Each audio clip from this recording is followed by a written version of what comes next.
Hello, and welcome to this episode of the Love Procurement Podcast. My name is Kelly Barner, and I'll be your host for today's conversation. I am glad to welcome Carmen Carulli, former country procurement director and now sales director at L'Oreal, as well as the authorship of Leadership dell'essere in Italian, the English translation of the title being Leadership of Being. It's a book about the soft skills all future leaders will need. Hi, Carmen. Thank you so much for being with me today. Thanks a lot, Kelly. It's a pleasure to be here with you. Now, you've been very busy. You were in procurement, now you're in sales, and somehow you found time to write a book. Tell us a little bit about your larger professional journey to this point. You're right. I'm really fairly, and I'm Carmen. You know that, and usually when I define myself, I usually say that I'm an half and half. So 50% creative, another 50% analytical, and this is also in particular because I have many passions, I can say, and really, really different also, like fashion, art, design, psychology, but as well as also naturally my great love for finance, numbers, goals, and challenges. And I started also my career in 24 years ago in the high tech sector in a marketing role, and with the idea at the end that the creativity had applied to the products I followed could give me the variety and stimulation I was looking for. But at the end, to give more and more satisfaction to my many patients, I continue to dedicate my free evening, my timing to launch also new products in the food sector with an agency of events, and as I did also during the university. And then I moved also in a completely different area in M&A with the opportunity to live in Tel Aviv and knowing a very different culture, I can say.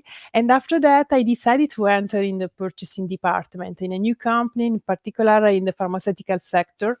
And then I joined also in the Italian Association of Purchasing because for me it was very important also to learn the specific of the role, deciding so to become like a trainer, certify a lot of other buyers in the Italian market. And now I can say that most of them are purchasing director.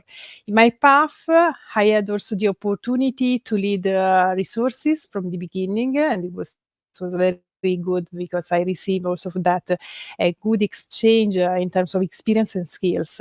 Mm. And I manage also, I'm working also several people during these years. Later on, I also moved in the luxury sector. I lived these years in Hong Kong and also Milan, managing my work, my family, and then I approached also in L'Oreal. I worked in L'Oreal to simplify, digitalize processes, always focus on people in particular, putting them at the center. So they are motivated. For me, it's too important to work in this environment. I'm also now, as you said, I'm a sales director in luxury, and in my life, I'm also a mentor and then coach. Also the author of this book, Leadership Being, and the co-founder of Women in Procurement, that is an Italian association of purchaser.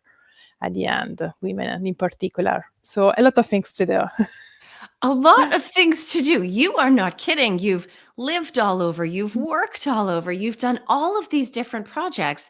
Now, it's a little bit sad that we've lost you to sales, but it's actually very exciting. There should be more procurement people in sales because there's a lot that salespeople can learn from us. So before we switch and start talking a little bit about your book, I would actually love to have you talk a bit about what you love about procurement and maybe some of the things that you think you might be applying now that you've taken on a sales role. Yeah, for sure. But for sure, the variety of categories that I like, the strategies linked to them, the different market context, the strategic project I followed, like also change management, digital innovation, sustainability, and all of them they allowed me to cover and expand my responsibility and skills, but for also locally, but also internationally. I'm a dynamic person, and I don't like to being bored, and also I always say purchaser are great generalists, so they could potentially do anything. And for this job, I can say you need to have a high level of soft skills, and to be ready in particular for a negotiation, for example, and also when you haven't enough of information, we are also ready to negotiate, to do everything on the best. So I think that also what I learn, and it's very good also in the sales, is a good improvisation course that where you can increase also in this case the level of your personal confidence, and this is important in general for your life. Yeah. Now, you've mentioned focusing on soft skills, and with the English translation of your book being Leadership of Being, I know that's one of the key areas of focus. When you Yeah. think about the soft skills that come to mind that you know you've addressed, what are a few examples just so that people are sort of starting on the same page with us as we go down this journey? Yeah, there are several, but in particular, if I think about my book, I divided the path of to achieve our awareness in 5 dimensions. So, like physical, mental, and also emotional, relational, and spiritual. And in each one, you can learn new soft skills. In particular, for example, in the physical dimension, which is from the first month of our birth, in which we see ourselves in a mirror and perceive who we are in this moment in which our identity and in particular our securities are defined.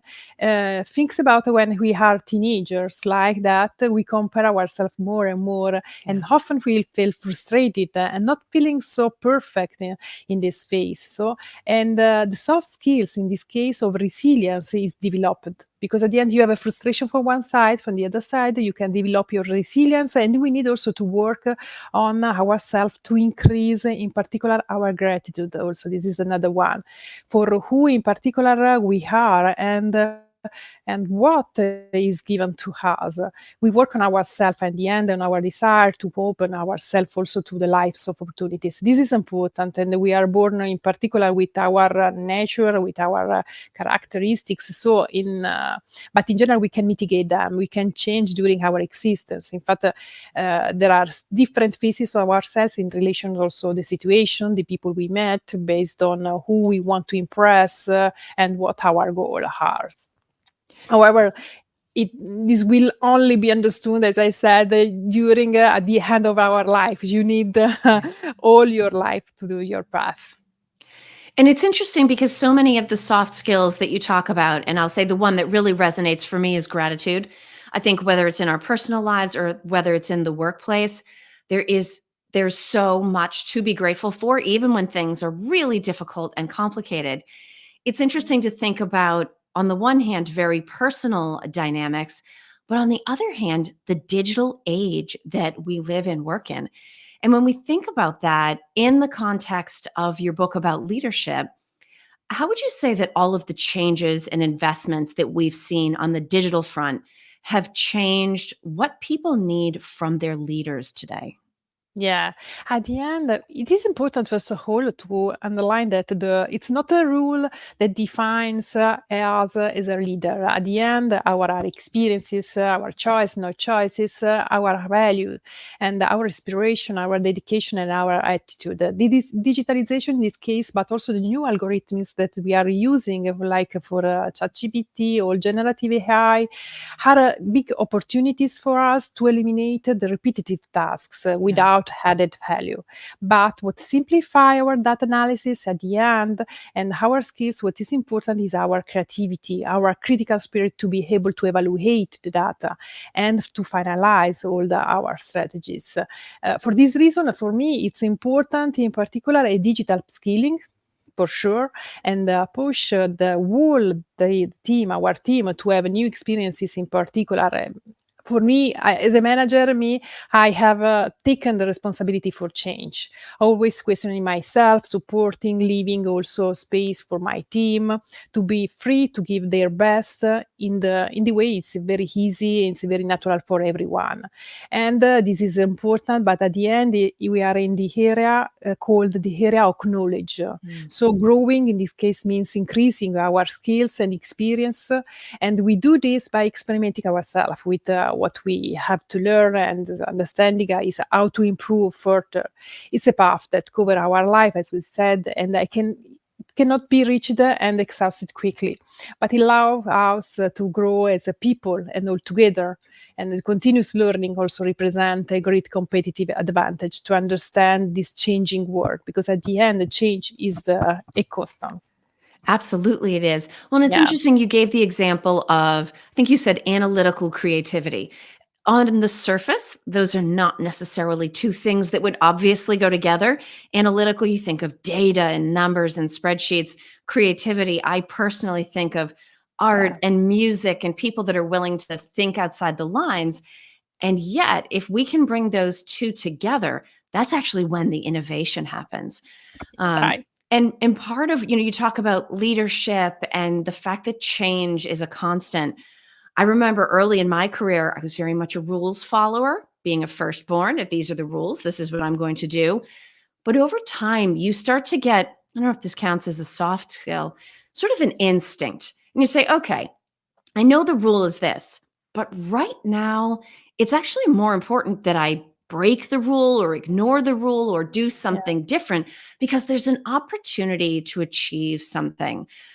Do you think being willing to work outside the lines and leverage that instinct that we develop over time counts as a soft skill? Yes, you're right. At the end, we have also to consider, of course, that our self confidence is based at the end on our previous experiences. And I usually say that what I learn, like also in L'Oreal, in this example, is the art of improvisation. And this is really Mm, important, as we said. And when you don't have much time, you don't have more information, you need to be stick to the point and very pragmatic way, usually to achieve results like an expert. So to change immediately, we start with the overturning and eliminating the comfort zone. This is normal, so that everyone can question themselves in a new area. This is important to have a broader vision. So the super specialized model of skills is now outdated. It's not in line. Extreme precision is not required because we must learn to be flexible and yeah. work as a startup, as I said. So as an entrepreneur of a work to make really a really difference. So it's life. It's new life.